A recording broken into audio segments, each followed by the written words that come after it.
일단 간단하게 제 소개부터 시작해서 오늘 이렇게 토크에 와주신 두 분과 함께 각자 소개를 좀 해보겠습니다. 먼저 저부터 소개를 하면 제가 이미지를 이제 좀 띄워서 보여드릴 텐데요. 저는 주로 이런 작업들을 주로 하고 있는데요.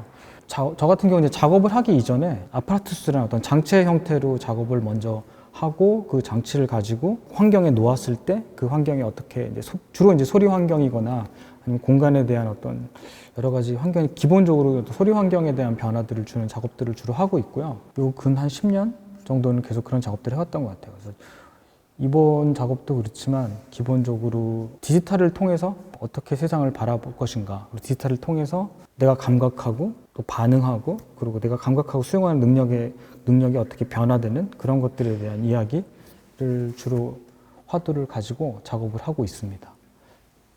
네, 안녕하세요. 저는 음악 분야에서 글을 쓰고 이런저런 활동을 하고 있는 신예슬이라고 합니다. 훈이다킴 작가님과는 그 전부터 작업에 대한 대화를 간간히 나눴었는데요. 이번 디코딩되는 랜드스케이프에서는 드라마투르그라는 폭넓은 역할로 참여를 하면서 작업 전반에 대한 이야기를 나누고 후반부에는 공동 글쓰기 작업을 함께 진행했습니다. 저는 서양 음악을 전공했고 기본적으로 음악의 기록 매체 혹은 음악을 재생하는 매체들에 대한 관심을 가지고 있었는데요. 그런 관심사들을 바탕으로 이번 작가님의 작업에서 이런 아파라투스가 사운드적으로 어떤 경험을 만들어내는지 이런 것들에 대해서 많이 이야기를 나눴어요. 저는 오영진이라고 하고요. 그 한양대학교 에리카 교과목 기계비평이라는 수업의 주간 교수로 있습니다. 이게 좀 제목이 좀 독특한데 그러니까 기계를 비평한다라는 개념이죠. 그래서 우리가 이제 요즘 워낙 기계와 함께 사는 그런 삶이지 않습니까? 그래서 우리들의 삶이 기계 환경에 의해서 재구성되는 그런 지점들을 인문학적으로 고찰하는 그런 작업을 하고 있습니다. 오늘은 디코딩되는 랜드스케이프 이 전시에 이제 주요한 장치인 데이터스케이프에 대한 논평이 가능할 것 같아서 한번 이렇게 참여했고요. 그 이전부터는 후민다김 선생님의 작업에 대해서 제가 굉장히 관심이 많았습니다. 그래서 아무튼 기계를 통한 인간성에 대한 재고, 효과에 대한 어떤 상상 그런 것들을 제가 오늘 한번 논평해 보고자 합니다. 이번 작업에 대한 이야기부터 좀 먼저 이렇게 시작하면서 자유롭게 좀 저희 셋이서 얘기를 했으면 좋겠는데요.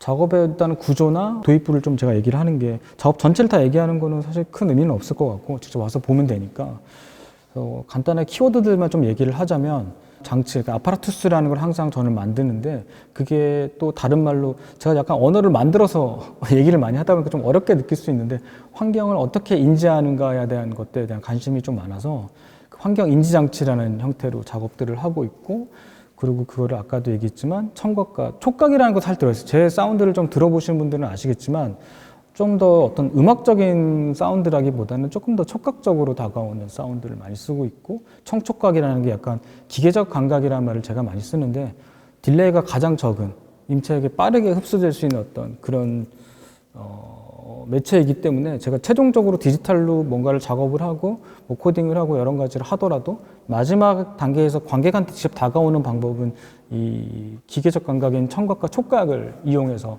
어떻게 보면 원시적 옛날부터 계속 써왔던 그런 매체들을 다가오게끔 하는 그런 작업들을 이번에도 마찬가지로 풀어봤고 그래서 그것들이 결국은 그 장치라는 게 그냥 뭐 어떤 기계적 장치라기보다는 지금 우리의 시스템이 결국 다 디지털로 다 되어 있잖아요. 모든 테크놀로지가 디지털 베이스로 많이 되어 있는데 그 디지털을 통해서 뭐 카메라든 뭐 핸드폰이든 뭐든 우리가 다 결국은 디지털을 통해서 많이 보고 있거든요. 인터넷도 마찬가지고.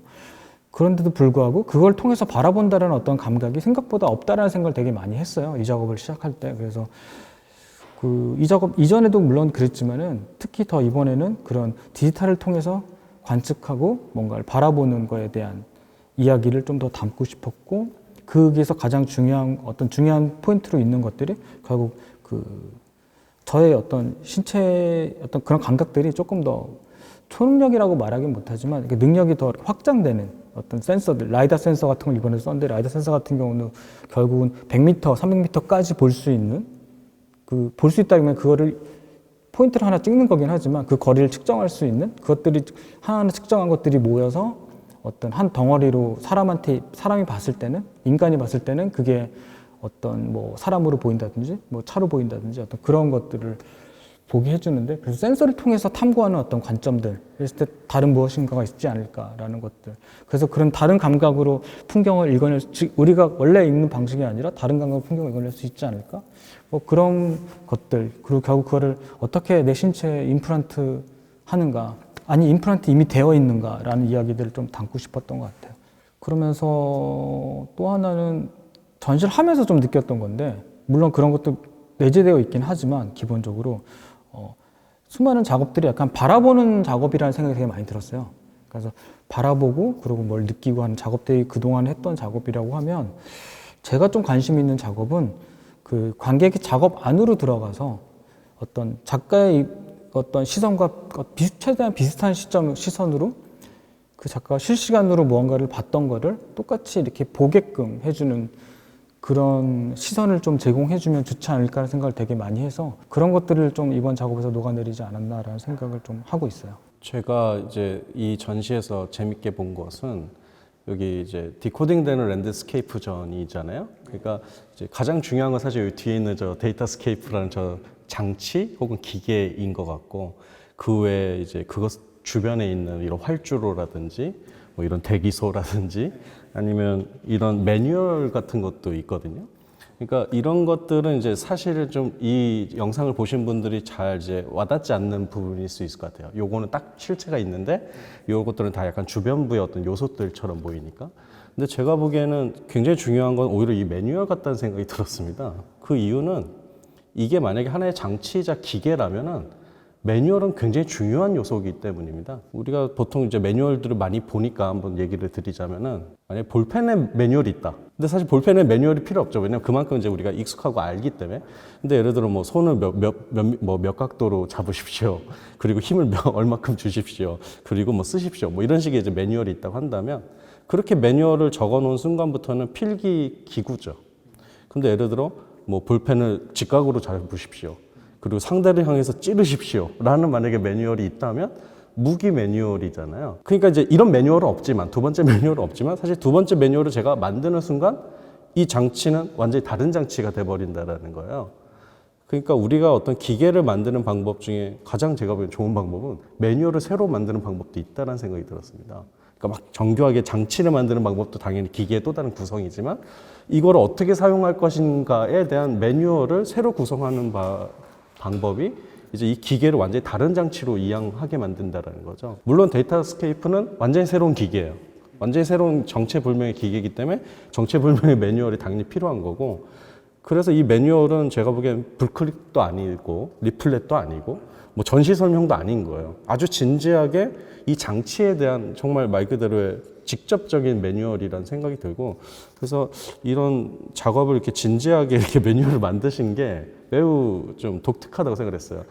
네. 이거 되게 귀찮지 않습니까? 만드는데? 맞아요. 되게 귀찮고, 사실은 이 작업을 여기 계신 신혜슬 쌤이랑 선생님이랑 같이 이제 1년 동안 뭐 이야기를 했고, 질문지를 제가 이제 주고받은 제가 답을 하면서 또 그에 대해서 보완도 하고 했던 수많은 어떤 글들이 있어요. 근데 그 글들을 다 담을 수는 없잖아요. 여기다 뭐 제가 책을 만드는 게 아니었기 때문에. 그래서 그거를 어떤 식으로 그 내용들을 최대한 이 작업을 이해하게끔 도와주는 방식의 어떤 하나의 또 다른 작업으로 좀 임플란트 시키고 싶다라는 게 저희들의 생각이었고, 그 전에도 무심한 길을 에피타이저라는 제가 올 초에 개인전을 했었는데, 거기서도 마찬가지로 무심한 길이랑 에피타이저라는 그 당신의 길은 얼마나 무심한가에 대한 매뉴얼 같은 걸 만들었었어요. 그래서 방금 영상님 말씀해 주신 것처럼 그냥 만약에 이게 없이 그냥 만약에 저거를 장착하고 내 몸에 이식하고 돌아다녔다고 하면 라이다 센서가 되게 실질적인 것들만 사람들이 생각할 수 있었을 것 같아요. 그리고 사고에도 어떤 사람은 유의적 사고를 할 수도 있고, 어떤 사람은 그냥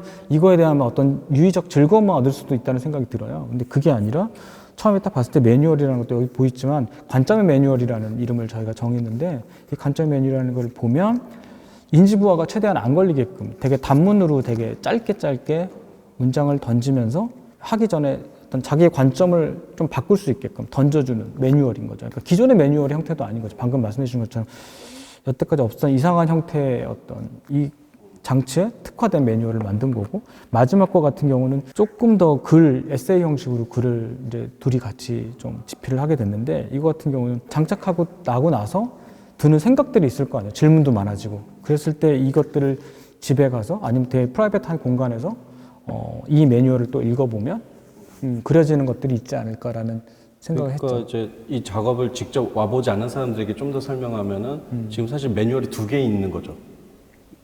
하나 하나 더 더라고도 있는 할 수 거죠. 있어요. 이 운행 세 개- 안내서가 세 개까지. 있고, 네네. 네. 이게 굉장히 저는 아주 독특하다고 생각하고, 그러니까 매우 이 절차를 아주 신경 쓴다라는 생각도 들었고, 그러니까 이걸 장착하기 전에 굉장히 많은 사람들이 얘기를 하는 게 귀를 이렇게 한번 닫아보고 이렇게 쉬게 만들게 한다던가, 관점의 매뉴얼이란 그 작업을 통해서 뭔가 우리가 다른 감각을 만들 수 있을까라는 상상을 또 기대를 하게 만든다던가, 장착을 하는 순간부터는 그 전에 읽었던 예를 들어 바라보고 읽어내는 장치라는 요 매뉴얼을 통해서 내가 이제 어떻게 이것을 음미할 수 있는가에 대해서 조금 더 뭐랄까 이 매뉴얼대로 한번 또 따라가 보는 그런 훈련도 되는 것 같아요. 그래서 이렇게 상세하게 모든 걸 절차적으로 만들어 놓은 이유는 무엇인가요, 선생님?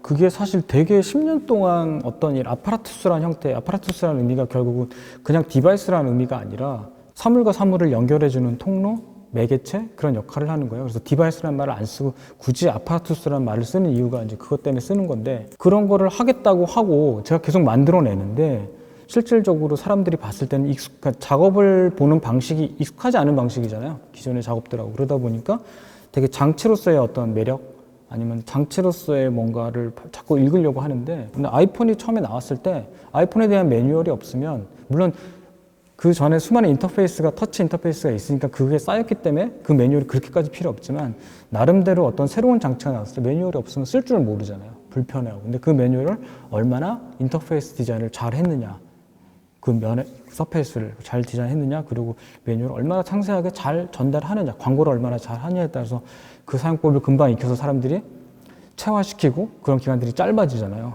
거기서 착안을 한 거예요. 똑같다는 생각이 들었어요. 내가 새로운 작업을 하겠다면 결국 그 매뉴얼들이 필요한데, 그 효율성에 의한 매뉴얼이 아니라 그것들을 보면서 좀 더 그런 감각들을 깨우는 한 거를 하려면 뭔가 그런 조금은 은유적이고 조금은 사고를 이렇게 찔러줄 수 있는 어떤 스위치 역할을 해줄 수 있는 것들을 계속 던져줘야 되지 않을까? 하지만 너무 다른 방식이 아닌 과거에 우리가 익숙했던 방식이었던 어떤 텍스트라는 걸 통해서, 그런 부분에 있어서 결국 그 신일쌤하고 좀 같이 작업을 하자라는, 그래서 쫄랐던 것 같아요. 한편으로는 이렇게 매뉴얼이 많을 수밖에 없는 이유가 이 작업이 지목하고 있는 그 감각? 이게 굉장히 미묘한 거예요.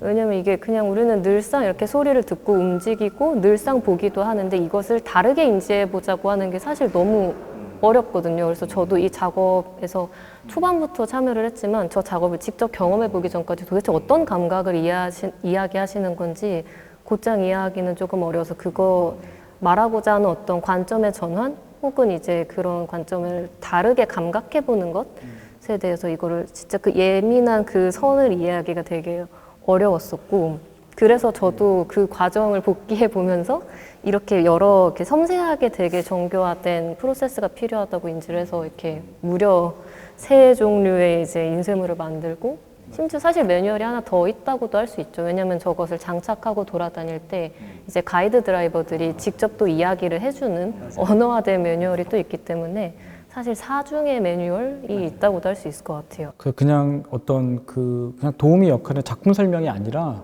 결국은 이제 아직 얘기가 뒤에 또 나오겠지만, 우리가 뭐 이식할 때 그 선생님이 이식하는 방식에 대해서, 뭐 렌즈를 이식하는 방식에 대해서 설명하듯이 그 내비게이터가 따라다니면서 안전의 위험도 있지만 그냥 그런 얘기들을 계속 던져주는 거죠. 어떻게 하면 당신이 훨씬 더 이걸 빨리 체화시킬 수 있어요 라는 걸 약간 다른 방식으로 계속 얘기를 해주는 거죠.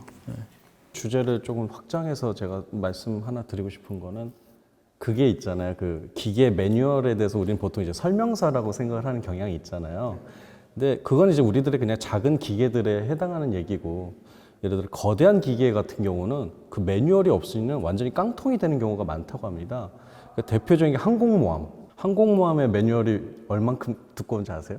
두께로 얘기할 수가 없고 톤 단위로 얘기해야 된다고 합니다. 사실은 그런 매뉴얼 자체가 의미가 없다고 생각하고, 그 안에서 살고 있는 사람들, 그냥 그 상태가 매뉴얼이다. 이 항공모함이 어떻게 돌아가고 어떻게 이제 움직여야 되는지에 대한 규칙에 대해서 알고 싶으면 그냥 그 안에 들어가서 1년이고 2년이고 사는 방법밖에 없는, 그러니까 그 자체가 매뉴얼이에요. 자기 자신의 삶 자체가 매뉴얼인, 모든 시스템의 경험 자체가 매뉴얼인 그런 경향도 있다라는 거예요. 그렇게 거대한 이제 기계의 경우. 그래가지고 예를 들어 항공모함 같은 걸 이제 가끔 이렇게 폐항공모함 팔기도 하잖아요. 그럴 때 그걸 팔아도 상관없대요. 기밀이 유출이 될 수가 없는 게 매뉴얼을 빼버리면 어떻게 조작하는지를 알 수가 없고 이 거대한 시스템을 이해할 수가 없으니까 그냥 말 그대로 고철덩어리로 전락해버린다고 합니다. 그러니까 그런 의미에서는 매뉴얼이란 거는 기계의 시민권 같은 거이죠. 영혼이자 시민권. 이거를 빼버리면 데이터스케이프는 아무것도 아닐 수도 있는 거죠. 예를 들자면 이 기계의 입장에서 보면. 그래서 기계적 입장에서도 이 매뉴얼은 저는 매우 중요한 장치, 이것도 장치다. 종이 장치, 뭐 문서 장치라고 생각이 들고, 동시에 이제 현대 미술에서도 이제 관객에게 이런 자율적 장치를 지금 주고 있는 거잖아요. 상호작용적인 측면들을 주고 있는데, 그때도 역시나 관객은 당혹스럽잖아요. 뭘 해야 되는지 알 수가 없으니까. 그때 가이드란 건 역시 필요한 것 같아요. 그래서 그런 의미에서는 굉장히 뭐랄까, 보완적인 어떤 하나의 미술을 읽는 하나의 장치가 아닌가. 저는 그래서 오히려 이번 이 전시에서는 이 매뉴얼의 이 독특함에 대해서 좀 상당히 많은 생각을 좀 해봤습니다. 매뉴얼이라는 걸 되게 중요하게 생각을 하게 된 것 같아요. 올 초부터 되게 생각을 많이 하게 됐고, 결국은 익숙한 매체의 형태가 아니니까 뭐 그림이나 조각이나 영상이나 사실 뭐 요즘은 VR 같은 것도 어떻게 보면 되게 익숙하게 쑥 들어갈 수 있는 영상 매체라고 생각이 들어요. 쉽게 다이브할 수 있는 형태를 만들어내고 있지 않아서 그러다 보니까 특히 더 매뉴얼이라는 게 필요할 수밖에 없게 되더라고요. 아니, 요거는 제가 그냥 질문을 하나 드리고 싶은 게 있었는데, 이게 이제 매뉴얼 뭐 3이라고 하겠습니다. 매뉴얼 3의 제목이 이제 한글로는 바라보고 읽어내는 장치인데, 영어로는 Through the Looking Apparatu스거든요. 이게 이제 우리 그 원더랜드 인 앨리스, Through the Looking Glass 그거의 패러디 같은데, 사실은 요 영어 제목하고 한글 제목은 다른 거잖아요, 지금. 근데 이제 이 영어 제목은 훨씬 더 좀 시적인 느낌도 있고 약간 무슨 뭐 문학 작품 같이 느껴지기도 하고. 그래서 예를 들어 바라보고 읽어내는 장치란 요 제목도 설명을 한번 주시고, 그 Through the Looking Apparatu스도 한번 설명해 주실 수 있을까요? 네. 한글을 제가 설명을 하고 영문을 설명을 해주시면 좋을 것 같은데 뭐 설명할 것까지 사실은 크게 없고요.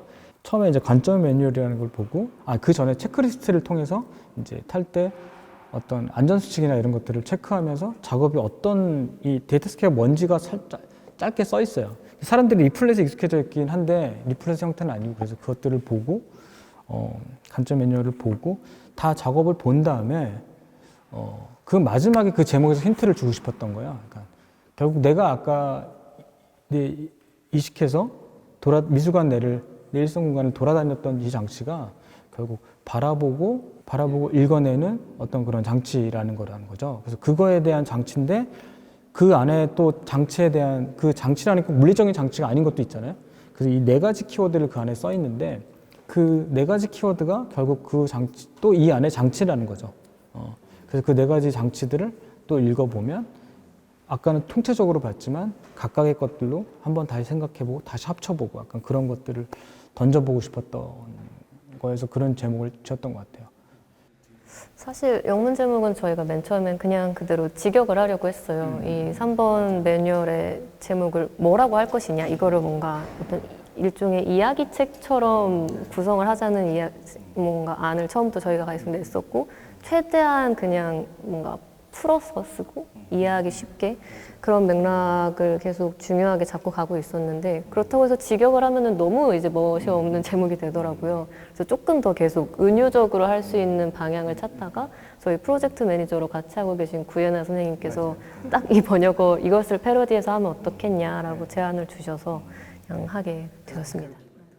아무튼 뭐 원더랜드인 앨리스의 그런 패러디라고 한다면 여기의 감각이 아니라 뭐 저기의 감각, 완전히 다른 곳의 감각이라는 것에 또 다른 은유로 이제 이렇게 패러디한 것 같고, 이 매뉴얼도 재밌었어요, 저는. 네. 문학작품 같았어요.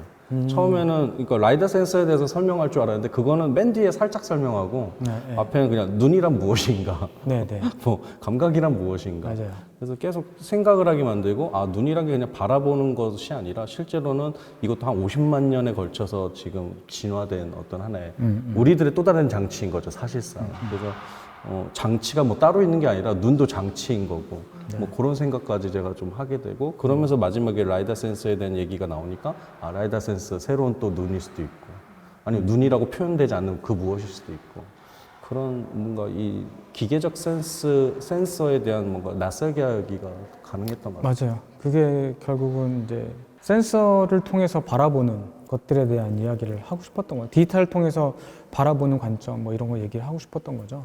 그런 게 있어야 뭐 뒤에 또 다시 또 이야기가 나오겠지만 이제 그러기 위해서 어떤 그 산업용 센서를 작가가 쓸 때 어떻게 다르게 쓸 수 있는가 어떤 그 구조에 대한 이해가 있어야지 다르게 쓸 수 있는데 그러니까 그런 것들이 방금 얘기했던 그런 미지의 것을 탐구하기 위한 하나의 어떤 통로로서의 정말 아파라투스의 역할을 할 수 있지 않을까 생각을 하고 있습니다. 그래서 아무튼 이게 이제 후니다 김 선생님의 전매 특허일 수도 있는데 이제 다른 이런 장치적인 거, 상호작용적인 디자인을 하는 현대 미술가들도 좀 이렇게 아이디어를 얻을 수 있는 부분인 것 같아요. 그러니까 작가의 의도가 어땠다 하면서 스테이트먼트에 그냥 몇 줄 쓰는 것보다는 이렇게 뭔가 긴 어떤 절차를 딱 이렇게 마련하고 그걸 통해서 말 그대로 의도를 전달하는 거죠, 이게. 근데 너무 이렇게 드라이하거나 말 그대로 직역대로 내 의도가 이거야 이렇게 설명한 게 아니라 천천히 한번 요대로 한번 따라와 봐 주겠어요? 하면서 이제 설득하는 거잖아요, 사실은. 그래서 이런 매뉴얼의 방법론은 또 굉장히 많은 쓰임새가 있다 이런 생각도 갑자기 드네요. 저는 이게 어떻게 보면 되게 개인화된 어떤 퍼포먼스잖아요. 그냥 개개인이 한 명씩 15분씩 하는 그냥 체험이라기보다는 굉장히 잘 연출되고 설계되어 있는 그냥 한 편의 퍼포먼스를 직접 체험해보는 형태 같다는 생각도 했었어요. 퍼포먼스라고 그냥 일축할 수는 없지만 이런 퍼포먼스적인 경험을 할 때 그것에 더 몰입할 수 있게 만들어주는 장치는 그 바깥의 것들이거든요. 예컨대 극장에 들어갈 때 느끼는 감각, 외부와 차단되는 감각, 그다음에 이것이 다른 사건이라는 것을 말해주는 어떤 티켓 같은 것들, 그런 미묘한 장치들이 이 사건을 현실과는 다른 것으로 만들고 훨씬 더 몰입할 수 있게 만들어주는데 이 작업에서도 이런 매뉴얼들이 그런 몰입의 장치들을 계속해서 만들어주는 것 같다는 생각을 저도 나중에 경험하면서 했었어요. 저거네요. 해리포터의 9와 4분의 3 플랫폼 같은 거네.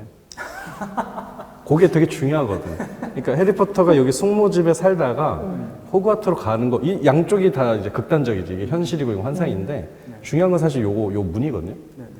용기를 갖고 돌진을 해서 할 수 있느냐 없느냐 문제. 근데 요게 되게 중요해요. 요게 없이는 도달도 못하고 도달한 거에 의미도 없는. 재밌는 게 이렇게 여기에 제일 화나잖아요. 밝고 이 공간을 조성하는 것도 사실 되게 단순하지만 신경을 되게 많이 썼거든요. 이야기도 많이 했고. 근데 재밌는 게 열어놓으면 물론 밝아서 그런지 모르겠는데 사람들이 저쪽에 쭉 서서 많이 서 있는데 안으로 이렇게 쉽게 못 들어오세요. 근데 들어오시는 분들은 한 번 들어오면 이제 막 보고 가서 보기도 하고. 넘사벽의 세계라고 생각하는 건가 봐요. 모르겠어요. 그래서 안 들어오더라는데 한 번 들어올 때는 콱 들어오는데 누가 한 명 무슨 우리 그 빨간불 있다 한 명 건너면 누가 우르르 건너는 것처럼 한두 명이 들어오면 이제 훅 들어오는 그런 걸 좀 보면서 좀 재밌다는 생각도 했던 것 같아요.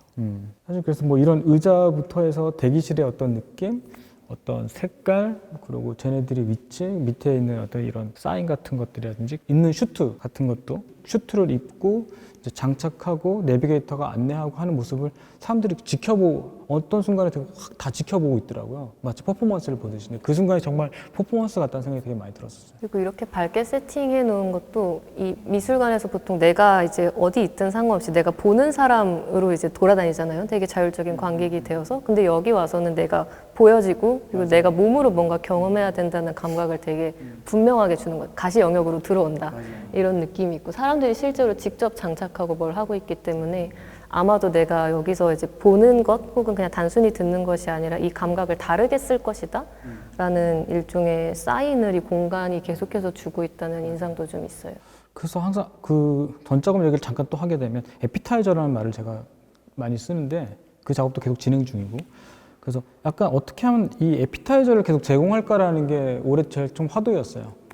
왜냐하면 작업이라는 게 익숙하지 않은 형태를 익히려면 뭔가 맛을 보면서 약간 입맛을 돋궈놔야지 그 다음에 뭐 볼 수 있고 이런 환경이 되는데 돋구지 않은 상태에서 갑자기 확 먹으면 맛이 없거나 너무 강렬하거나 그럴 수 있거든요. 그래서 그런 에피타이저를 어떻게 나열하지? 그럼 공간을 어떻게 해야 되지?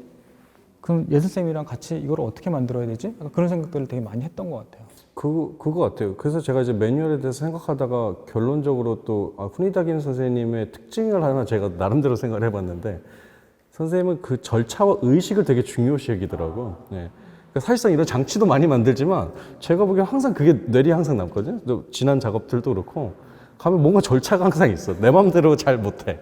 이제 우선은 말하는 대로 한번 제가 따라야 되고 왜냐면 그 음미를 해야 되니까 이 일종의 코스를. 그래서 그런 걸 굉장히 좋아하시는데 그 안에서 또 자유도를 주려고 노력하는데 또 어떤 분들은 너무 나를 이렇게 속박하는 게 아니냐, 관객을 속박하는 게 아니냐 그런 얘기. 아니 근데 이제 뭔가 정신적으로 뭔가 근원의 어떤 그런 취향이 있으신 것 같아요, 제가. 그 이유를 이제 지금은 뭐 관객들에 대한 어떤 가이드나 이런 이제 여러 가지 이 기능들이 있긴 하지만 선생님이 어떤 부분에서 왜 이런 것들을 강조하는지는 더 탐구를 해봐야 될 것 같아요, 개인적으로는. 뭔가 아무튼 그런 느낌을 받았습니다. 그래서 저는 좋았어요, 사실은. 요즘은 절차 의식이라는 게 너무 없으니까 세계를 살아갈 때 규칙이 없어. 너무 규칙이 없어서 항상 불안하거든요. 근데 뭔가 여기 오면은 차분해지는 거죠. 규칙과 절차가 있으니까. 그래서 그 퍼포머티브한 그 행위들이 저로 하여금 기본적으로는 굉장히 안정화시킨다. 그러니까 왜냐면 제가 관객을 한번 인터뷰한 적이 있었어요. 제 주변 사람이 와서 해봤는데 이걸 타기 전에 귀를 막아주고 이렇게 여기 앉아 있는 게 너무 기분이 좋았대요. 그냥 마음이 확 안정되고. 그러니까 이건 기본적으로 절차와 의식이 주는 어떤 하나의 효과 같다는 느낌도 있고. 들어온 순간부터 사실은 작업이 시작되는 거죠. 그렇죠. 저걸 장착할 때가 시작되는 게 아니라 들어와서 의자에 앉는 순간부터 사실 작업이 시작이 되는 거죠. 그래서 그런 어떤 절차들이 이제 이런 문서들, 뭐 매뉴얼에 이제 다 녹아 있다라는 거. 근데 한편으로는 저희가 이게 뭐 바라보고 읽어내는 장치, 그러니까 뭐 시각성 같은 게 이렇게 강조된 언어를 쓰지만 실제 이 안에서는 듣지 않습니까? 그래서 지금 사실은 와보지 않으면 전혀 알 수 없는 게 딱 저 마지막 감각인 것 같아요. 듣는 거는 어떻게 전달이 안 되는 것 같아요. 지금 아무리 말로 설명해도 전달이 안 되는데 이 전달을 어떻게 하죠? 그래서 그 전달도 제가 예수쌤한테 처음에 잘 못해서 네. 예수쌤이 되게 당혹스럽게 했던 것 같아요. 저는 이제 제 절차를 아니까 하면서 1년 동안 같이 이야기를 계속하면서 죄송하다는 말을 되게 많이 한 것 같아요. 제가. 그래도 선생님은 음악 전공자니까 뭔가 우리하고는 좀 다른 언어가 있을 것 같아요. 그쵸. 저는 음악 전공했고, 이제 보통 이제 극장에서 음악을 듣는 것이 저의 일단 기본값이기 때문에 일단 저렇게 8채널의 사운드를 귀 높이에서 둘러싸여서 소리를 듣는다? 라는 경험이 이제 보편의 음악 문화에서는 사실 전무한 것이죠. 그리고 음악에서는 생각보다 소리의 거리 감각이라던가 어떤 방향성이라는 게 아주 분명하게 작업의 주제로 드러나는 경우는 또 많지 않은 것 같아요. 그래서 보편의 음악 안에서는 다루지 않는 소리의 다른 방식의 인지 혹은 감각에 대해서 다루고 있었기 때문에 제가 초반에는 되게 많이 작가님의 언어에 다가가기 위해서 되게 넓은 질문들도 많이 던지고 듣는 게 뭐냐, 소리를 뭐라 생각하시냐 이런 근본적인 질문들을 좀 많이 다뤘었던 것 같아요. 그러다가 이제 그나마 그래도 접점을 저희가 찾아서 좀 집요하게 얘기를 많이 했었던 것은 이제 어떤 풍경 안에서 소리를 인지하는 것, 그 다음에 어떤 소리 풍경이라는 대상을 어떻게 바라보고 어떻게 해석할 것인가 이런 사운드스케이프에 대한 이야기에서 좀 많이 머물렀었던 것 같고 그런 측면에서도 저도 이 어떤 그냥 소리를 풍경 안에서 감각한다는 것과 나와 대상 사이의 거리, 그 다음에 내가 풍경을 청각적으로 인지한다는 게 어떤 의미인가? 이런 것들을 조금 다시 되짚게 되는 그런 시간이었던 것 같기도 하고요. 또 이제 후니다 킴 작가님이 이제 소리 풍경을 바라보는 방식도 분명하게 있죠. 이제 예컨대 아까 어떤 후니다 킴 작가님의 특징을 말씀해 주신 것처럼 이제 어떤 사람들은 소리 풍경으로부터 되게 뭔가 되게 정서적인 것 혹은 뭐 자연의 소리 아니면 되게 아름다운 어떤 풍경의 소리 이런 것으로 받아들일 텐데 작가님은 그것을 이제 디코딩 하겠다. 소리 풍경을 이제 다른 방식으로 재구성해서 나와 대상 사이의 거리, 나와 공간 사이의 거리를 읽어내고 데이터화하는 어떤 데이터 필드처럼 사용하신달까? 그런 것도 이제 좀 재미있는 부분인 것 같아요. 그걸 다 소리뿐만 아니라 그냥 모든 풍경들이 데이터 스케이프란 말을 쓴 것처럼 결국은 우리가 받아들이고 뭘 인지하는 그런 정보가, 사유하는 것까지 그런 것들이 사실 다 데이터화되고 있잖아요. 그러니까 결국 아까 디지털을 통해서 제가 본다고 얘기를 했는데 컴퓨터를 통해서 음악을 듣고 뭐 어떤 또 장치를 통해서 뭐 영상을 보고 뭐 그런 것들이 결국은 밑단에서 다 데이터화돼서 그거를 그냥 익숙한 방식의 이미지를 보는 것과 그러니까 소위 말하는 그런 리얼리티 그런 식으로 다 그냥 뭐 사운드 같은 거는 뭐 하이파이로 들려준다든지 뭐 점점 그런 쪽이 더 이제 막 발달되는데 그게 아니라 그런 데이터 어차피 데이터로 돼 있는데 사운드로 한번 이렇게 팍 될 때 디코딩해서 그러니까 내 나름대로 다르게 다시 재조합을 해서 다르게 보여줄 수 있지 않을까? 왜 조합이 A와 B가 이렇게 돼 있어야 되지? 이렇게 될 수도 있고 이렇게 될 수도 있는데 왜 다들 이렇게만 조합해서 그게 사운드의 어떤 감상 방식 아니면 이게 영상의 감상 방식이라는 게 큰 누군가가 혁신적으로 뭘 만들어냈을 때 그게 약간 따라가는 게 있는 것 같아요. 그래서 좀 약간 주제에서 벗어날 수 있는데 그래서 그런 거에 대한 항상 의문이 있었어요. 그래서 좀 사운드를 쓰더라도 그렇게 안 쓰고 다르게 할 수 있지 않을까? 그리고 작곡이라는 형태도 꼭 이런 형태가 아니라 이것도 작곡이라고 할 수 있지 않을까? 아니 그리고 실시간으로 이렇게 뭔가를 할 수 있는 상황인데 왜 그거를 처음에 뭐가 다 짜가지고 완벽한 컴포지션을 한 상태에서 하지? 오히려 그런 시스템을, 그 환경을, 아니 플랫폼을 만들어 놓고 그 안에서 자유롭게 뭔가 플랫폼은 내가 디자인을 했지만 그러니까 저를 설명할 때 작품 자체를 만든다기보다는 플랫폼을 만드는 사람, 환경, 시스템을 만드는 사람이라고 얘기를 할 때도 있어요. 그래서 그게 요즘 시대적인 게 저한테 그냥 흡수가 된 게 아닌가라는 생각이 들 때도 있어요. 그러니까 이 데이터스케이프라는 장치에 이제 라이다 센서가 아주 많이 달려 있는데 그게 이제 이런 사물들의 어떤 거리라든지 이런 인지를 하고 그 인지된 상황을 다시 이제 사운드로 전환하는 알고리즘이 지금 이 안에 탑재되어 있는 것 같고 알고리즘이니까 당연히 플레이어에 의해서 계속해서 유동하는 음들을 들을 수 있는 거고 그러니까 단 한 명의 관객도 같은 걸 듣고 가진 않는 거라는 거잖아요. 그러니까 저도 해봤는데 뭐 되게 신기한 소리 나요. 막 사람들 막 웅성웅성 되는데 막 가보면 막 더 소리가 막 증폭되기도 하고 그 들어보려고 더 돌진하기도 하고 그러니까 그런 것들이 뭔가 내가 만든다라는 느낌? 내가 제너레이티브 하는 거죠. 이 각각의 스코어들을 스스로 만들어가는 느낌? 그런 경험들이 재밌었어요. 그래서 이게 작가의 경험을 장치 안에 그대로 옮겨놓은 것 같다는 인상이 저는 또 있어요. 왜냐면 공간 작곡을 한다고 표현하시는 것들이 있잖아요. 근데 그 공간 작곡이라는 게 공간을 어떻게 컴포지션 하는가의 문제도 있지만 공간 안에서 내가 어떻게 움직이면서 무슨 소리를 듣는가라는 문제로 확장될 수도 있다고 생각하는데 저것을 장착하고 임플란트 한다면 내가 벽으로 가서 어떤 소리를 들을지 누군가 움직이는 물체에 다가가서 어떤 소리를 들을지를 그때그때 공간 안에서 이렇게 컴포지션을 해볼 수 있는 것인데 그게 이제 경험 가능한 형태로 물화된 게 아닌가 그렇게도 생각을 해봅니다. 한편으로는 아무튼 이 장치 안에는 제너레이티브 아트의 속성이 들어가 있는 것 같아요. 이제 굉장히 피지컬한 이제 플레이를 해야 되는 거죠.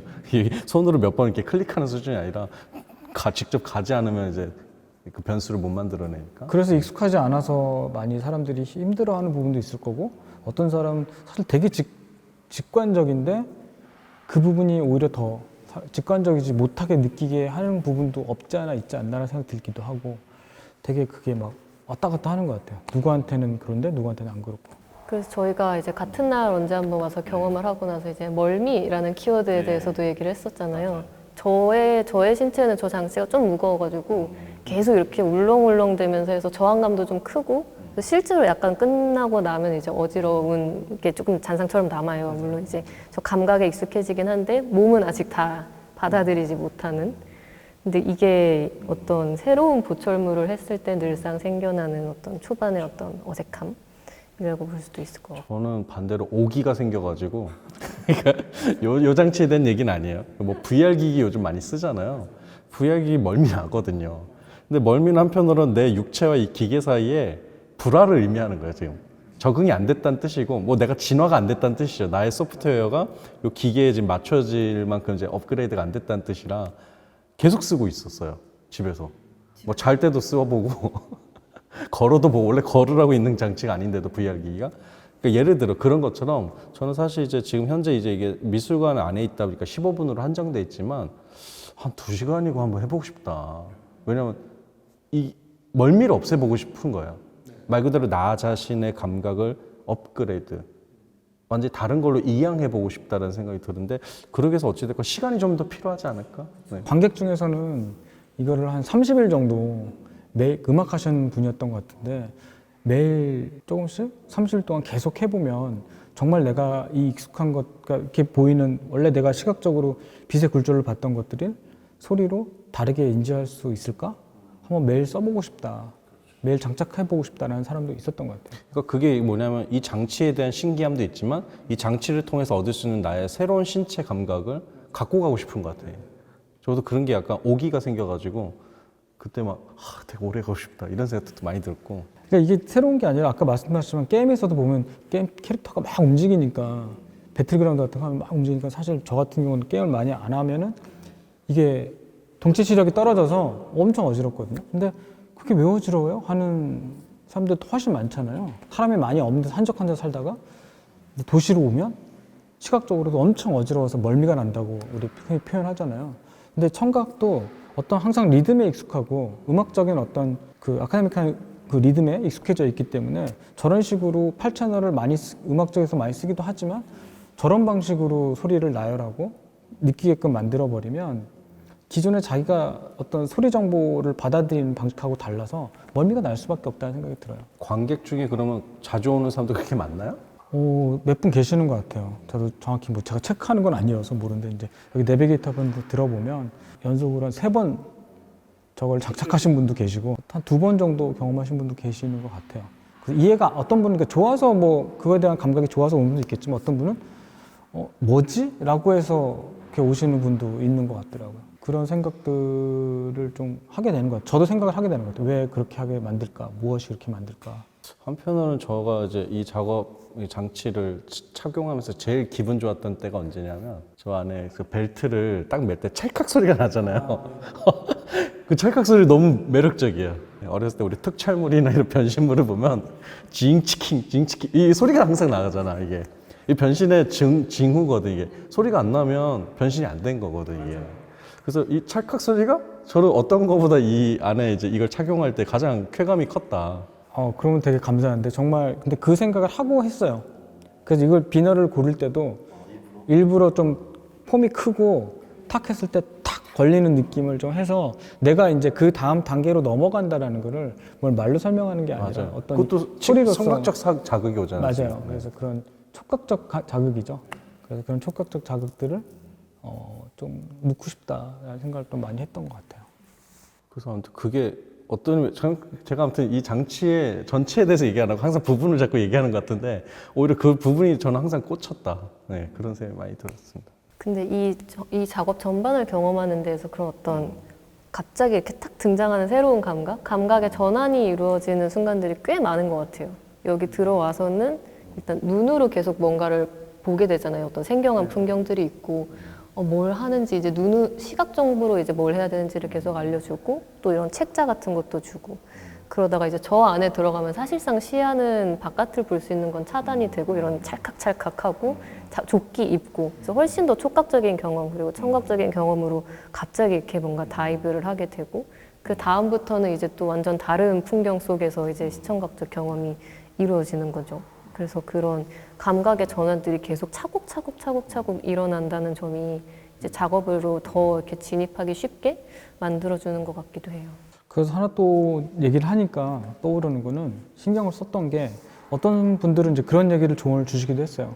그럼 더 소리도 더 스페셜 오디오를 더 살릴 수 있는 방식으로 스피커를 놓고 그리고 시각도 아예 그냥 가상 공간에 다이브한 것처럼 확 이렇게 씌워서 더 공간을 넓게 느끼게 한다든지. 네, 완전 SF 같이. 그렇지. 그래서 그렇게 하면 어때? 라는 말씀 주신 분도 계셨는데 저는 그게 되게 예전 작업들을 보시면 되게 물리적인 것들을 그럼 배제하는 그런 것들을 별로 좋아하지는 않았어요. 왜냐하면 이 발 밑을 보면 사실 내 시야 아래쪽은 그냥 내가 존재하는 현실이 그대로 보여요.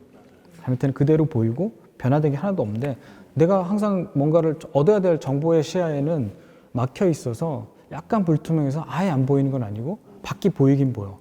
근데 항상 명확하게 보였던 것들이 명확하게 보이지 않고 그거를 명확하게 판단하려면 소리로 인지하거나 센서를 통해서 변환된 소리로 인지하거나 아니면 앞에 포인트 클라우드로 점을 찍어서 물체로 인식했던 가상 공간을 보거나 해야 되는 그런 상황이죠. 그래서 이게 가상 공간인지 아니면 현실 공간인지, 현실 공간은 내가 분명히 존재하지만 내가 존재하는 공간을 그대로 볼 수 없는 약간 그런 상황을 좀 주면서 뭔가 그 미묘한 선을 좀 만들어 보고 싶다는 생각을 좀 하긴 했었어요. 작가님 말씀하시는 거 보니까 이제 여기서 말하는 가상성이란 말도 우리가 흔히 자꾸 쓸 때 환상성, 뭐 공상성 말 그대로 현실에서는 느끼지 못했던 그 무엇들이라는 뜻으로 톤 다운해서 들어야 될 것 같다는 생각이 드네요.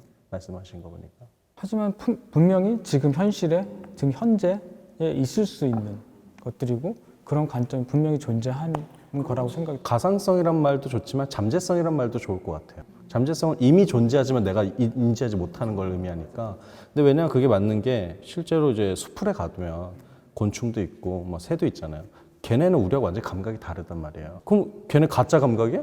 인간의 입장에서는 가상이야? 아니잖아요. 걔는 분명히 걔네 스케이프가 있는 건데 우리가 가지고 있는 이 장치의 한계 때문에 이해를 못하는 것 뿐이잖아요. 그러니까 분명히 존재하는 거지만 이해를 못하는 것 뿐인 거지. 근데 예를 들어 이런 장치가 우리들로 하여금 뭐 동물 되기든 뭐 곤충 되기든 어찌됐건 이제 다른 거에 무엇 되기에 그래도 근접하게 좀 변형을 시키지 않나. 그런 의미에서는 뭐 소위 가짜와 진짜 뭐 이런 이분법으로 자꾸 쓰이는 가상보다는 잠재성이란 말을 써도 되게 재밌겠다는 맞아요. 그러니까 디지털이라는 것 자체가 그런 잠재성에 대한 이야기가 맞는 것 같아요. 저도 지금 100% 너무 동의하는데 우리가 발명이 되거나 혁신이 일어나서 이것도 컴퓨터라는 형태로 나오기도 하는데 사실은 70년대로 가면 컴퓨터 형태가 이런 형태 아니거든요. 되게 다양한 형태로 해서 다양한 잠재성을 가진 컴퓨터에 대한 다양한 그런 경로를 제시해 줬었는데 애플에서 처음에 퍼스널 컴퓨터를 만들면서 혁신적인 무언가가 나오부터는 그 잠재력이 다 사라지는 거예요. 억압을 하는 거죠. 다른 네. 가능성. 왜냐면 효율적이거든요. 이거 하나를 몰고 가는 게 사람한테 가장 효율적이고 빨라지니까 물론 그거 덕분에 빠르게 성장할 수 있고 가파르게 어떤 효율성이 강한 것들로 갈 수는 있지만 수많은 잠재력들을 다 죽여버리는 그런 상황이 돼서 약간 그런 것도 결국은 작업에서 좀 이야기하고 있는 게 아닐까. 지금 현실에서 디지털을 통해서 우리가 바라보는 게 뭐 라이트 센서 마찬가지예요. 라이트 센서는 거리를 측정하고 우리가 자율주행하기 위해서 만들었다. 아니면 자연스럽게 로봇이 움직이게 만들었다라는 걸 위주로 생산했지만 사실은 작가가 쓰면 다르게 사고하고 바라볼 수 있는 장치로 그 구조를 작가가 이해한다면 충분히 쓸 수 있고 그 관점으로 본 하나의 나의 제3의 감각으로 사용해서 세상을 바라보고 그걸 같이 공유할 수 있지 않을까 하는 생각을 하게 된 거죠. 그러니까 뭐 아까 제가 매뉴얼 얘기도 했지만 매뉴얼을 통해서도 가능하고 특정한 알고리즘을 어떻게 이어놓느냐. 그러니까 특정한 이제 기능으로 이어놓을 수도 있지만 말 그대로 이런 미술관에서 어떤 작품으로 어떤 기능할 수 있도록 이어놓을 수도 있잖아요.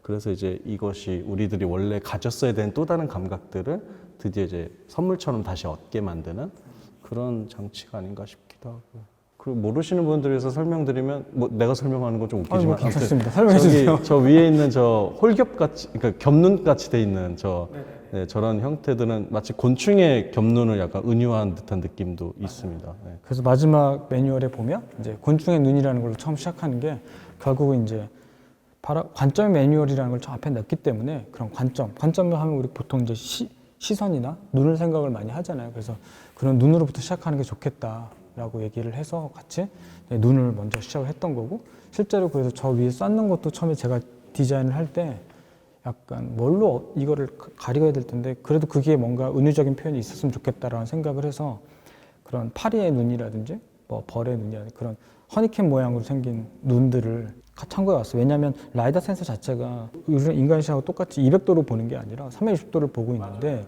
그런 인간이 볼 수 없는 관점으로 보는 어떤 그 곤충들의 눈도 보면 되게 다양한 시야들을 갖고 있거든요.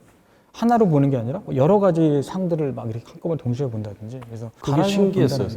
내 등 뒤를 볼 수 있다는 게 라이다 센서를 어떻게든 연결해 놓으니까 등 뒤가 다 시뮬레이팅 돼가지고 볼 수 있다라는 것이고 그래서 저는 궁금한 게 하나 있는지 이 장치는 다르게 보는 거 보면서도 다른 것을 볼 수도 있는 것 같아요.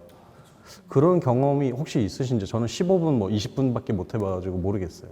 뭐 이건 그냥 좀 작업 주제랑은 좀 상관이 없을 수도 있는데 그 실제 그 자율주행 차에서도 일어나는 현상이지만 어쨌든 제가 빛의 레이저를 쏴서 이제 반사되는 포인트들을 가져오다 보니까 그 재질이 예를 들어서 유리라든지 뭔가 난반사가 되는 어떤 그런 것들 했을 때는 그 사람이 없는데도 불구하고 사람을 인지하게 된다든지 그러니까 유령 같은 걸 인지하게 되는 거죠. 약간 그래서 걔네들도 어떤 마치 존재하지 않지만 존재하는 사물로 인지해서 그것들이 막 어떤 소리로 막 나오는 그런 상황을 봤을 때는 조금 분명히 에러일 수도 있지만 에러만은 아닐 수도 있다는 생각도 많이 들고 그런 경험이 좀 있었던 것 같아요.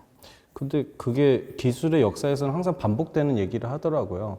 그러니까 뭐 사진기가 처음 발명됐을 때 항상 잘 찍히는 것만이 아니라 잔상도 찍히고 뭐 노출의 차이 때문에 이제 엉뚱한 게 이중 노출해서 인화되기도 하고 그럼 사람들이 딱 보기엔 유령인가?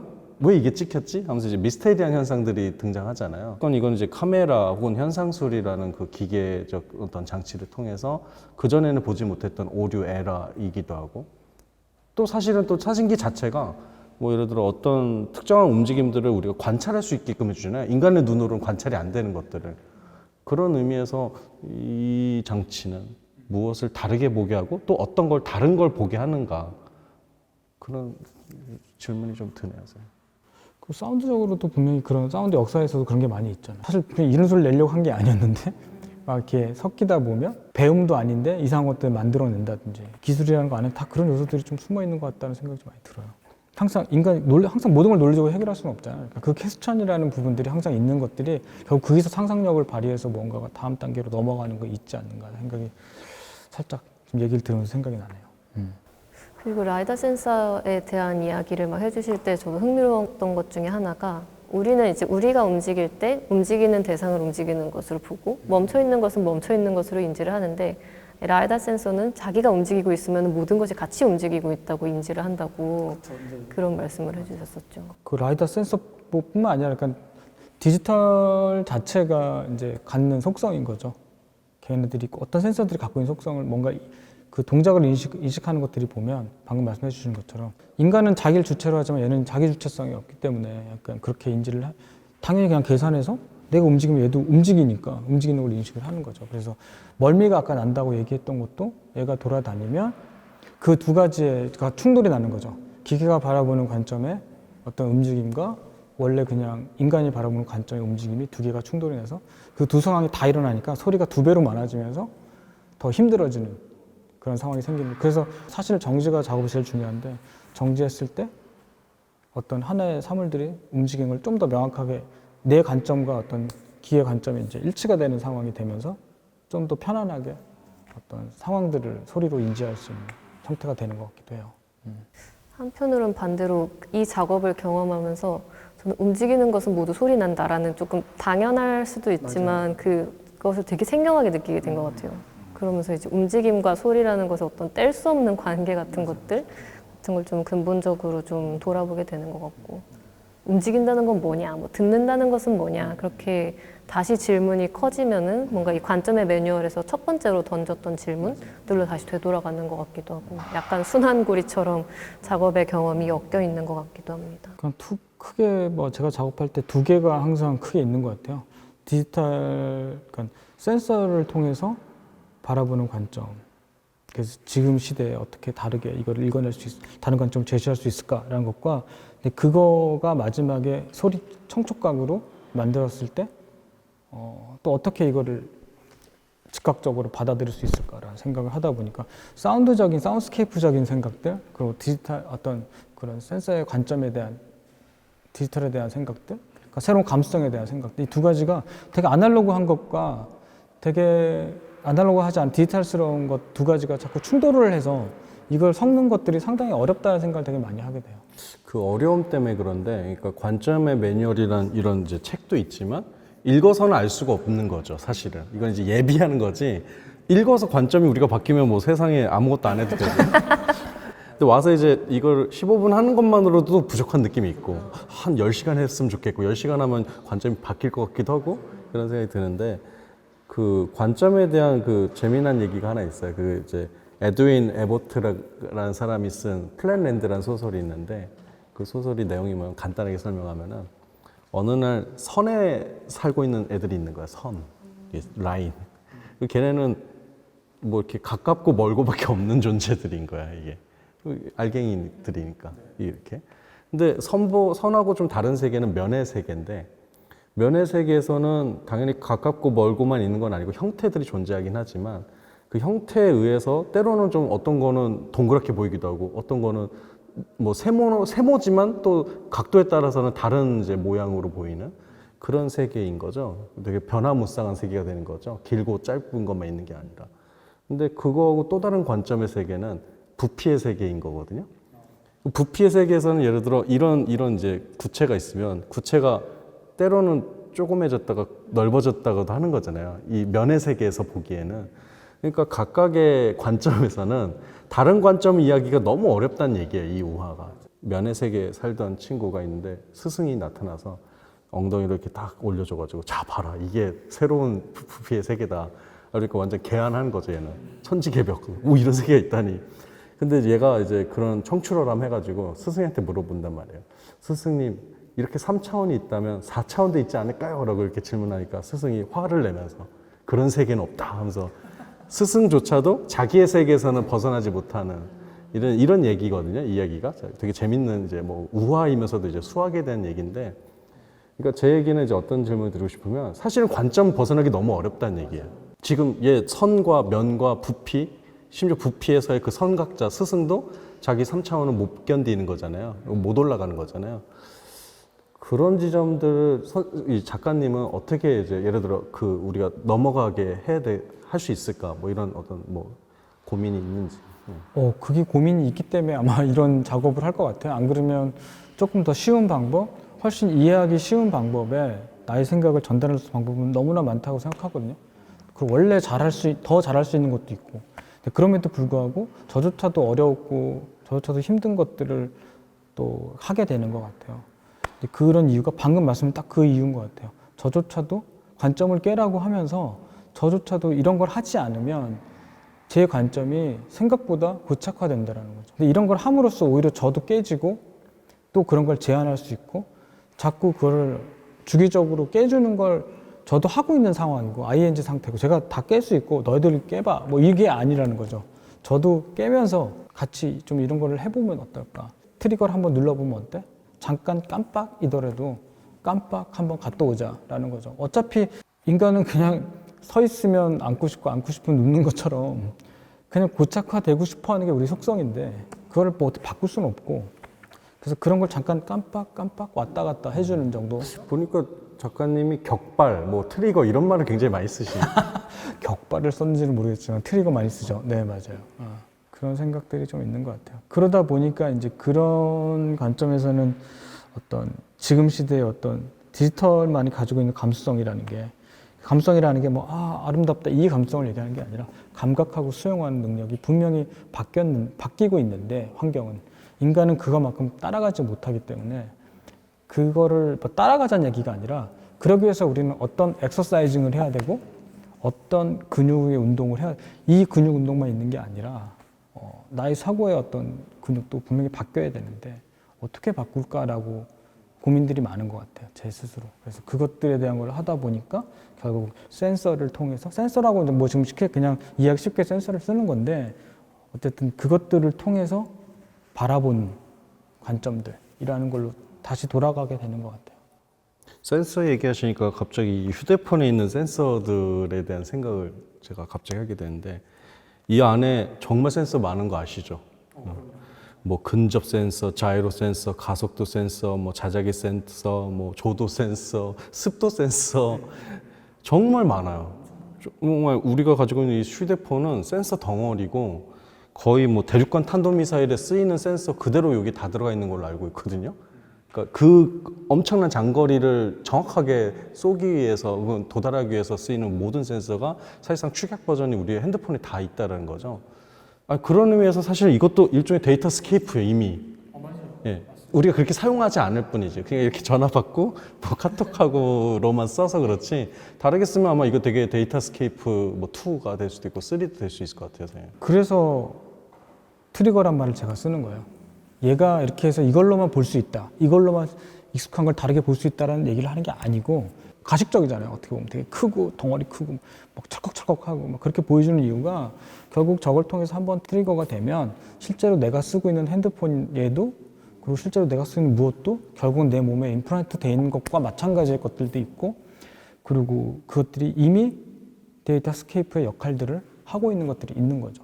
선생님 말씀하신 것처럼 그렇게 느낄 수 있다면 저는 작업적으로 성공한 것 같아요. 우리가 보통 미학이라는 학문이 있잖아요. 그 미학이 이제 잘못 이해하면 마치 아름다움만을 다루는 학문처럼 보이긴 하는데 그게 아니라 사실 미학은 인간이 세계를 인지하는 방식에 대한 학문이잖아요. 근데 지금은 이제 인간한테 물어보서는 안 되는 것 같아요. 내 주변을 정말 이렇게 휘감고 있는 센서들, 심지어 저도 사실 이거 애플워치 쓰고 있는데 이거 얘 센서잖아요. 얘 엄청나게 저를 감시하고 있는 여러 이제 지금 뭐 센서가 지금 장착돼 있는 건데, 그러니까 내가 부착하고 있고 장착하고 있는 그런 센서들에 대한 질문을 해야지만 오늘날의 인간의 인지, 뭐 감각에 대해서 설명할 수 있는 것 같아요. 그런 의미에서 이제 이거는 일종의 센서의 다른 배치, 센서의 발명, 뭐 이렇게 볼 수도 있을 것 같고. 크게 보면 뭐 제 입장에서는 기계 미학의 또 다른 하나의 요소인 것 같습니다. 그러니까 기계 미학이라는 게 뭐 기계가 아름다워 보일 때 뭐 그런 걸 이제 분석하는 그런 학문이 아니라 말 그대로 기계가 어떤 미를 만들 것인가, 감각을 어떻게 바꿀 것인가 그렇게 질문해야 되지 않을까 싶어요. 그래서 지금 어떤 기계미학에 대한 말씀도 해주셨고 핸드폰이 하나의 또 데이터 스케이프일 수 있다 이런 말씀도 해주셨는데 저는 그런 트리거로서의 어떤 경험을 이제 여기서 하게 된다면은 정말 아주 미세하고 본인도 알아차리지 못할 수도 있겠지만 어떤 관점의 조금 전환들, 어떤 실제로 자기가 경험하는 이 작업 바깥의 세계에서도 그런 다시 한번 저 기억을 복기해 볼 수 있는 순간들이 온다면은 어떤 의미에서 이 작업이 되게 뭔가 효율적으로 잘 작동한 것이 아닌가 하는 생각이 들기도 하고. 그래서 예술 선생님, 신엽 선생님이랑 저랑 같이 이제 이 글을 공동으로 쓴 게 그런 의미에서 집에 가서 아니면 프라이빗한 데 가서 좀 읽어보면서 되게 어떻게 보면 그 과거의 방식이라는 텍스트라는 글이라는 형태긴 하지만 마지막은 좀 더 자기가 익숙한 형태로 천천히 읽으면서 어떤 그런 것들을 좀 생각할 수 있게 해줄 수 있지 않을까라는 생각으로 같이 좀 썼던 것 같아요. 아니면은 뭐 그 다른 방법도 있겠죠. 다양한 방법도 있을 텐데 이런 미술관 안에서 공개되는 게 아니라 그 외부에서 원래는 얘가 밖에 돌아다니는 어떤 그런 것도 상상을 했기 때문에 너무나 일상 공간에 돌아다니는 어떤 그런 것들 상황을 봤을 때라든지 아니면 되게 컴팩트하게 돼서 집 안에서 아니면 프라이빗한 공간 안에서 그것들을 경험하고 오랫동안 뭔가를 계속 얘를 접할 수 있는 상황을 만들어야 되지 않을까라는 생각을 계속 하고 있어요. 그래서 사운드적으로는 아까 얘기했던 그런 무심한 길을 뭐 이런 것들을 예전에 그런 작업들을 한 것들도 결국 그런 거에 이것과 연결되는 그런 크게는 연결되는 형태라고 생각할 수 있을 것 같아요. 그래서 작가님이 자주 하시는 말 중에서 이제 디지털에서 벌어지는 일도 그렇고 작가님의 작업이 하는 일도 그렇고 이게 단순히 은유가 아니다. 이제 은유가 아니라 사실 실제에서 벌어지고 있는 일들에 대해서 그냥 이야기하는 것일 뿐이다. 이걸 다른 방식으로 보여주는 것일 뿐이다. 이런 말씀을 많이 하시는데 그게 되게 이것을 경험해 본 뒤에 되게 정확한 표현이라고 느껴지는 것 같아요. 그리고 이것을 실제로 경험하고 촉각적으로 그리고 청각적으로 체험한다는 그 실제적인 감각? 그저 작품으로 관망하고 뭐 해석하고 보는 것이 아니라 정말 나에게 기입되는 경험으로서 작동한다는 게 그 이후에 실제적인 감각에도 영향을 미친다는 점에서 작업 자체가 그냥 보통의 이제 예술 제도에서 가르치고 있는 방향과는 조금 정반대, 점점 더 바깥 실제 세계에 대한 이야기를 더 하려고 하는 게 아닌가 하는 생각도 들어요. 맞습니다. 그래서 실시간으로 그거를 그냥 그 상황을 같이 뭔가 관객도 볼 수 있게끔 느낄 수 있게끔 만들고 싶은 게 또 하나의 방법인 거고 생각인 거고 그리고 아까 영쌤이 얘기해 줬던 그런 잠재성 그 실체성이라는 게 결국 그런 잠재성하고도 연결이 되는 것 같아요. 은유가 은유로서 끝나는 게 아니라 사실은 실제이기도 하다라고 했을 때 그 실제가 결국 잠재성에 대한 이야기와 연결이 되는 것 같아요. 그렇게 얘기를 마무리 질 수 있겠네요. 네, 아무튼 저는 이제 기계 장치에 관심이 많은 사람인데 오늘 이런 새로운 기계 장치를 통해서 새로운 감각을 우리가 이렇게 얻을 수 있다는 데서 굉장히 좀 고무되었습니다. 그리고 항상 이런 시기가 있는 것 같아요. 역사적으로 보면 항상 이렇게 기계들이 많이 나오는 시기가 있고 그래서 새로운 인간성이 등장하는 시기가 있는데 지금이 그런 새로운 인간성의 시대가 아닌가. 그래서 사실은 기계에 집중하는 것도 좋지만 우리는 어떤 인간이 되어갈까 이 질문으로 이 훈이다 김 선생님의 디코딩되는 랜드스케이프전을 보면 더 재밌겠다. 네, 그런 생각이 듭니다. 네. 네, 저도 이 작업을 많은 분들이 이제 실제로 경험하셨으면 좋겠다는 생각이 드는 게 제가 이 기계 혹은 이 작업에 대해서 가지고 있는 생각 중에 하나는 이 작업의 시제가 굉장히 이상하다는 거예요. 어떤 것은 굉장히 과거의 것 같지만 어떤 것은 정말 이제 계속 말씀하신 대로 현재에 잠재되어 있는 상태의 것이고 일견 보기에는 굉장히 미래적인 것처럼 보이고 근데 저것을 저 안에서 실제로 경험하고 있을 때 그 여러 가지 감각들이 계속 충돌하고 지금 내가 언제 어디서 이걸 왜 하고 있지? 내가 지금 느끼고 있는 건 어떤 감각이지? 이런 질문들을 계속 스스로 마주하게 되는 시간들이 많았는데 이것을 경험할 수 있는 시간이 이렇게 많지 않으니 많이 들어오셔서 뭔가 경험하셨으면 좋겠다는 말씀을 전하고 싶습니다. 그러니까 정과 아까 말씀해 주신 것, 그 두 분이 말씀해 주신 것처럼 포스트휴먼의 뭐 감수성이라고도 얘기를 하는데 어떤 새로운 감각, 새로운 감수성이 지금 되게 필요한 이제는 좀 생각해 보아야 될 시기인 것 같아요. 그전에는 계속 이것들을 만들어내고 생산해내고 빠르게 성장하는 길을 갔다고 하면 맞을 수는 없지만 당연히 이만큼 벌어져 있지만 인간의 감성은 빠르게 지금 이걸 못 따라가니까 약간 그런 것들을 한번 이렇게 다시 읽어보고 좀 약간 천천히 가고 좀 관망하고 또 그대로 가다가 또 한번 관망하고 이런 시기가 필요하다는 생각이 되게 지금 저는 개인적으로 되게 많이 들어서 사실 저 스스로에게 그런 것들을 던져주면서 관객한테도 그걸 같이 던져주고 싶은 약간 그런 마음으로 지금 작업을 하고 있어서 앞으로도 계속 이 어떤 시제를 가지고 계속 작업을 하지 않을까 그런 생각을 합니다. 고생하셨어요. 감사합니다. 감사합니다.